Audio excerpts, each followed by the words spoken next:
Okay, let's see. Stress strain diagram different for various type of materials. Now we will see engineering materials are classified as ductile material and brittle material. First we will see about what is meant by ductile material and what is meant by brittle material. If you observe here, a ductile material is one which having relatively large tensile strain up to the point of rupture, like structural steel and aluminum. That means I will explain here. Ductile material, it is the material due to application of the load, the deformation will be coming into the structural member. Before failuring, there is lot of deformation will be coming to the structural member. If you take any steel member and if you apply the maximum amount of load by using some equipment, the member it won't break immediately after application of the load. Why? Because it is having the resistance capacity. It is having the deformation capacity. Due to this application of the load, the deformation slowly will come, and after maximum amount of load, the material will may failure. Whereas brittle material has a relatively small strain or relatively less deformation immediately after application of the load. Suppose if you take any concrete material or any stone material, if you apply the load, after immediately application of the load, the member will may crack or the member will may fail. That means the elastic capacity of the material there is very little. Due to this elastic capacity, the material will fail immediately compared to the elastic material. That means steel, aluminum and copper. As well as concrete, some cast iron, stones are the bricks are the examples of the brittle material. Aluminum, steel, copper are the examples of the ductile material. Hence why we are introducing the steel into the concrete to give the ductility property to the concrete along with the steel. That means I am taking some concrete block and I am applying this load. Due to application of the load, concrete immediately it will may failure. Due to immediately failure condition, it may leads to the loss of life and property. Again, whereas if you are introducing the steel into the concrete, due to embedment of steel into the concrete while applying the load, steel will may lead to resistance to deformation. That means immediately won't fail, it won't occur in the concrete steel member. Steel will leads to deformation. While before failure into the structure, the participants or members who are staying into the building, before failing of the building, they can leave the building. Then it leads to the not loss of life of the property and the human being. That's why we are introducing the steel into the concrete. And if you see here, ability of a material to deform under tensile loads having high percentage of elongation and percentage of reduction of area indicates the ductility. If you take the ductile material, in ductile material, due to application of the load, high percentage of elongation it will make come. That means the application of the tension load, the ability of material will go large, and after maximum amount of load, the material it will may fail. And the percentage of reduction of area indicates the ductility. That means it gives the more amount of percentage reduction area. Whereas brittleness material failure within little deformation, low percentage of elongation and low percent reduction of area. Suppose here I am taking one concrete block. In this concrete block and I am applying certain load. Due to this application of the load, what it will happen? The member will may compress in this block like this. That means there is very little deformation.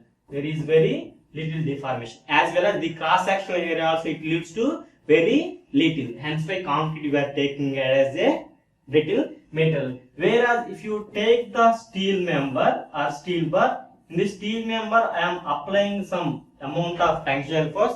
Due to amount of tensile force, the material it won't break, but the elongation of the material it will may increase. The elongation of the material it will may increase. That means elongation is increasing, cross section area also maximum percentage area increasing more in ductile material. This is the example of ductility. This is the example of brittleness. I have understand what is meant by ductility, what is meant by brittleness. Again, one more time I will explain. Ductility is the ability to resistance to deformation, that gives more deformation before the failure condition, whereas brittleness is the little deformation or little strain it will give due to application of the load. That means immediately the member it will may get failure.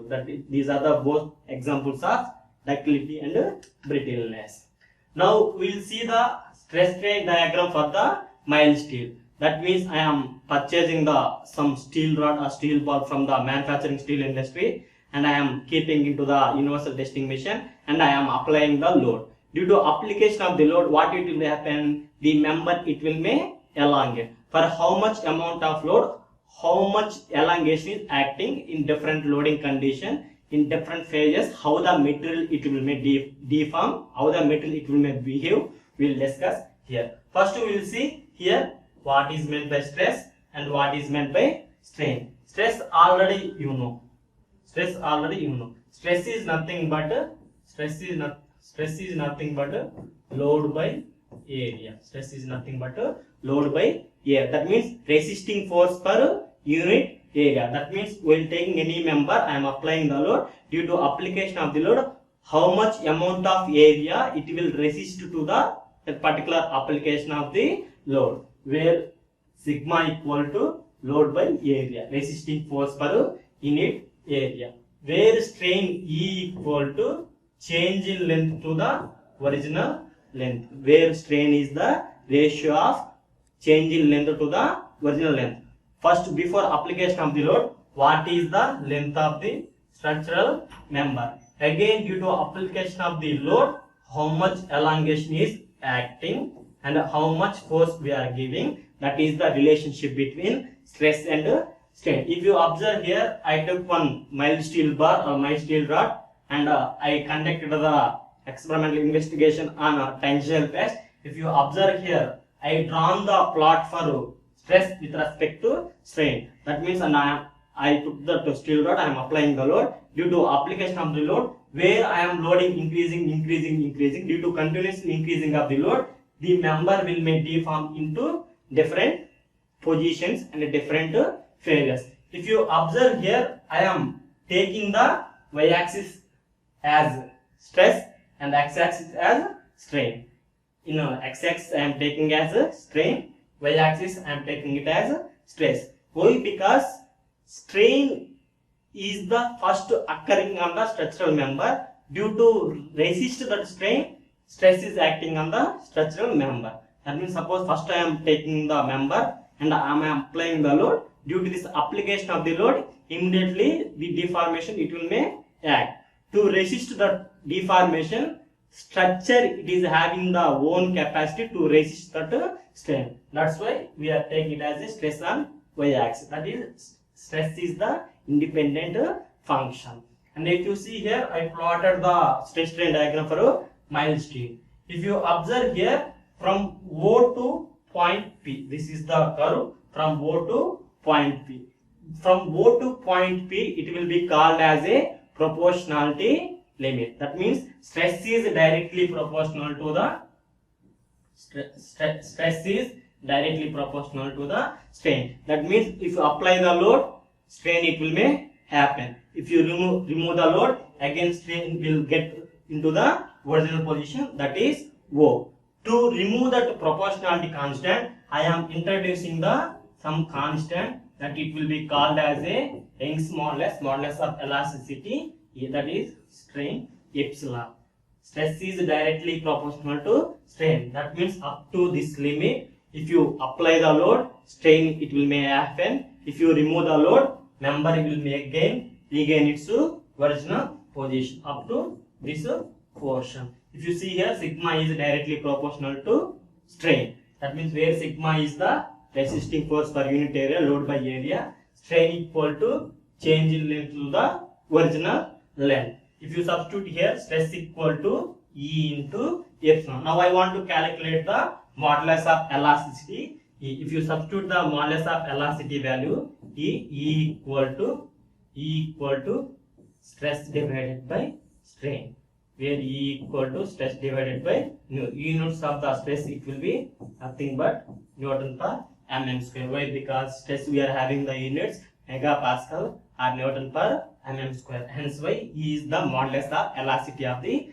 material. Now come to this portion. From O to P, this is the proportionality limit. Stress is directly proportional to strain. Again from P to E, it is the elastic limit. Elastic limit is what already we know. Elastic limit, it is the limit due to application of the load. Again the member, it will may elongate its position. Again due to application removal of the load, the member will be regained to the original position. Up to this point, the member having the elastic nature. After this elastic nature, the material will deform. That is nothing but permanent deformation. After this point E, if you apply the load, deformation it will may happen, and if you remove the load, the deformation it won't may get back to the original position. And again, if you see here, from this onwards, the graph is going like this. The graph is going like this. Again, due to application of the stress, the strain is acting on the member. It will be like this. Again, if you see here, where UV is the upper yield point. Upper yield point is nothing but it is the point where maximum amount of stress is acting on that particular point. If you see here, while testing in the laboratory experimentation, here at this particular point where you are getting maximum upper yield point, here we are acting the maximum amount of stress.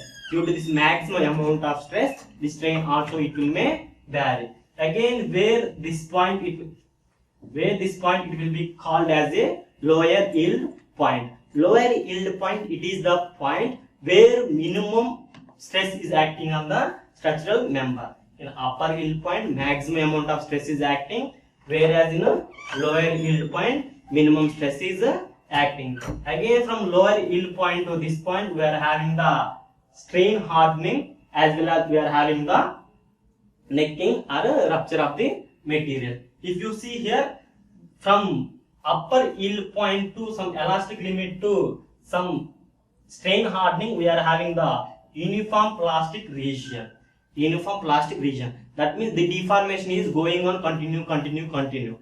Again, due to removal of the load, the material won't get its original position. That means uniform plastic region. After this strain hardening, what it will happening? Again, we are continuously increasing the load. After continuously increasing this load, after at a certain point B, the material will may get failure, or the necking of the material it will may happen. That means due to the continuation of the load, the material will may get into two pieces, or it may get into rupture into two pieces, or the material it will may break. Where this breaking point, it will be called as a ultimate load of the material. That means due to maximum amount of load, the material is breaking. At where the material is breaking, that it will be your ultimate loading value or a rupture value. This is the concept of stress strain diagram.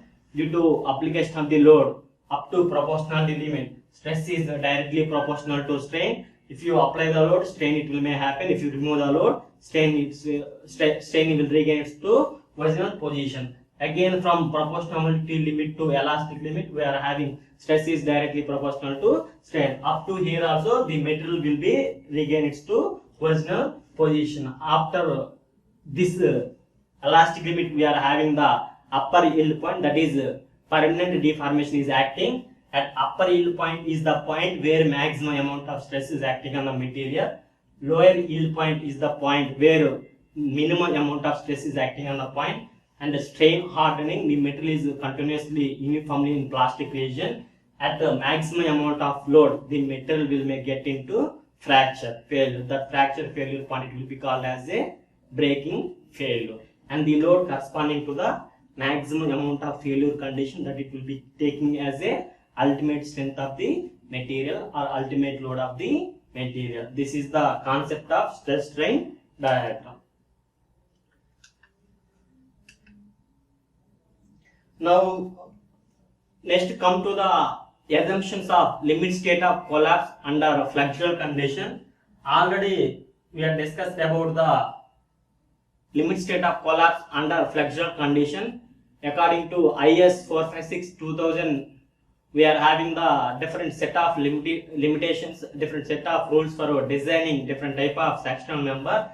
If you first observe, the first point is plane section normal to the axis remains plane even after before loading. That means plane section remains plane even before after loading. That means while taking, I am taking one structural member and I am applying the load, and I am considering here it as one section. This section, it will be in a perpendicular direction.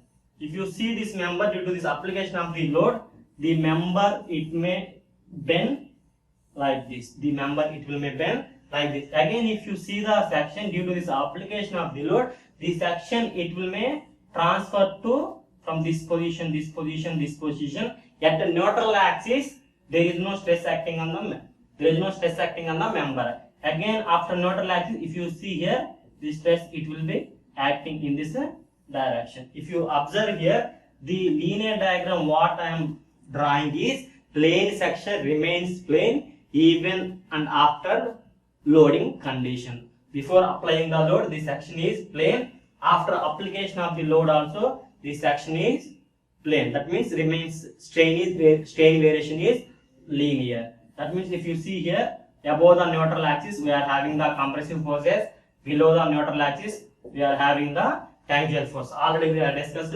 concrete is strong in compression, hence won't failure in the top portion. Concrete is weak in tension, hence the bottom side the member will may get deformed, it will may failure.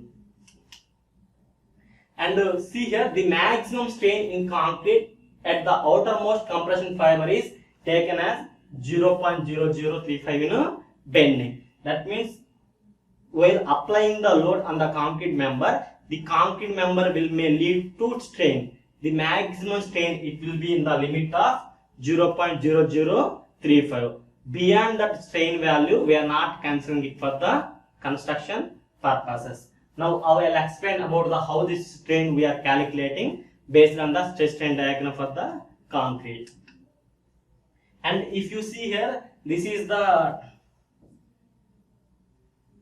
and if you observe here, this is the diagram for stress strain graph for concrete. And if you observe here, first stress strain curve for concrete, here first one is the characteristic curve, and second one is the characteristic curve for structure, and next one is the design curve. We will discuss what is meant by all these terms. And if you see here, left side I am taking it as a stress, and the bottom side, that is nothing but x-axis, I am taking it as a stress. I am taking some 150 by 150 by 150 mm concrete cube block, and I am applying the load. Due to this application of the loading condition, the member will may get strain. From second point, what we are knowing means the maximum compressive strain in concrete under flexural condition in bending, we are taking it as 0.0035. That is the maximum amount of strain acting in the concrete block. If you see here, where FCK is the characteristic compressive strength of the concrete. Already while designing mixed design, we have find out the characteristic compressive strength of the cube. That means we are mixing various type of ingredients, and we are casting the cube, and we are keeping it for curing, and we are removing the cube from the curing tank, and we are placing into the compression testing machine, and I am applying the certain amount of load. If you see here, while designing for M30 grade, for M30 grade the characteristic strength it will be 30 megapascal. 30 megapascal. Where here FCK is the characteristic compressive strength of the cube, I am taking it as 30. Whereas if you see here, characteristic curve for the structure. For this characteristic curve of the structure, we are considering the some amount of reduced value. Why? Because while testing the concrete in the compression testing machine, we are placing the platings into the concrete. We are placing some platings into the concrete. Due to this placements of concrete, the strength of the concrete it will give more. Why? Because the two steel platings it will give the more bearing more resistance to the concrete block, hence it will give the more strength. Whereas while come to the existing structure, realized structures, practical structures, for practical structures there are any no platings will be provided at the bottom, below, top of the member, hence why the original strength of the concrete it will may decrease, hence why we are substituting the strength of the concrete as taking as 0.67. that means for characteristic strength we are taking only the 67%. For M30 grade concrete we are taking only 67% of the concrete. Again, if you observe here in second curve we are taking the partial safety factor. For partial safety factor we are taking for concrete as 1.5. 1.5 is the partial safety factor for the concrete. That means again 0.67 into FCK divided by 1.5. From this again you are getting as 0.446 into FCK. This is the 0.446 into FCK. This is the design strength of the concrete structural members. That means while designing any building or any structural member, for this structural member we are getting only the strength of 44% of what you are getting for the characteristic compressive strength. Suppose in 30 megapascal you are getting only the 44%. That means 12.5 to 13 megapascal strength only you are getting for the original structure. Normally we are getting 30 megapascal for the concrete block. But while taking for some factor of safety consideration, we are taking it as a 67%. But actually for existing structure, we are only taking it as 44%. That means 44% only we are taking the strength of material for the real structures. This is the concept of stress strain diagram for the concrete. And if you see here, the third parameter is the stress block is parabolic from neutral axis to the strain of 0.002 and rectangular up to the strain of 0.0035. I will explain here. If you see here, this is the rectangular concrete block. In this rectangular concrete block, in bottom zone, I provided some steel rods. These steel rods I am taking as area of steel, AST, and the top portion above the neutral axis I am taking it as a compression zone, C. From neutral axis above I am taking the compression zone. From neutral axis below portion I am taking it as a tension zone. That means due to application of the load it will be taken by the compression direction. Whereas in bottom direction the load it will be taken by the steel rods. This is the example of concrete block. Again, if you observe here from the second point, the strain variation is 0.0035. That means the maximum compressive strain in concrete we are taking it as 0.0035. From this diagram, we are taking it as maximum compressive strain in concrete we are taking it as 0.035. This is the maximum compressive strain in the concrete. And second one is the 0.002. This is the maximum amount of strain occurring in different types of materials. And if you see here, the stress block is parabolic from neutral axis to the strain of 0.002 and rectangular up to the strain of 0.0035. If you observe here from this neutral axis to the strain of 0.002, the stress block is parabolic. Again from 0.00 to 0.0035, the stress block is rectangular. This is the experimented value result we are getting in the tabulated result. This experimental results we are calculated from the stress strain diagram of the concrete, where 0.446 FCK is the design strength of the material. After construction of the structure, we are getting only 44% of the strength of the material. This is the concept. The third version is stress block is parabolic from neutral axis to the strain of 0.002. That means from here to here, the stress block is parabolic. Again from 0.00 to 0.0035, the stress block is rectangular. That is the assumption 3. And next one is the tensile strength of the concrete is ignored. 2 minutes.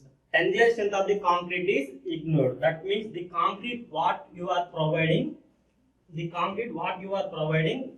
below this tension zone, that is not useful. Not useful means that it cannot take care of the any loads. Hence why we are not considering this tensile strength of the concrete below the tension bars. But if you not provide this concrete below the tension bars, steel will may exposed to the environment and it may lead to the corrosion. Hence why we are introducing the concrete below the tension zone also to give the bond between steel and concrete. That is the fourth point. This tensile strength of the concrete is ignored below the tension zone. And fifth one is the maximum strain in the tension reinforcement in the section at failure shall not be less than. That means the strain in the steel shall not be less than 0.002 plus 0.87 into Fy by S. That means here where 0.87 is the value we are getting from the factor of safety of the steel. If you substitute the 1 by 1.15, if you get the value as 0.875. Here 1 by 1.5 I am taking this value of factor of safety for the steel. If you see last point, the maximum strain in the tension steel shall not be less than at failure section 0.002 plus 0.87 Fy by S, where Fy is the yield strength of the steel. That may be Fe 250, Fe 415, Fe 500. Where Es is the modulus of elasticity of the steel. That modulus of elasticity of the steel, Es we are taking as stress to the strength. It will be in a megapascal. Okay. These are the various type of assumptions for our limit state of collapse under flexible condition. I will summarize all the points once again. We have discussed about what is meant by stress and what is meant by strain. We have discussed about what is meant by ductility, what is meant by brittleness, as well as we have discussed about the stress strain diagram for the ductile materials. We have seen about the various type of limitations or assumptions for the limit state of collapse under flexible condition. In next class, we will see about the analysis of singly reinforced section. Thank you.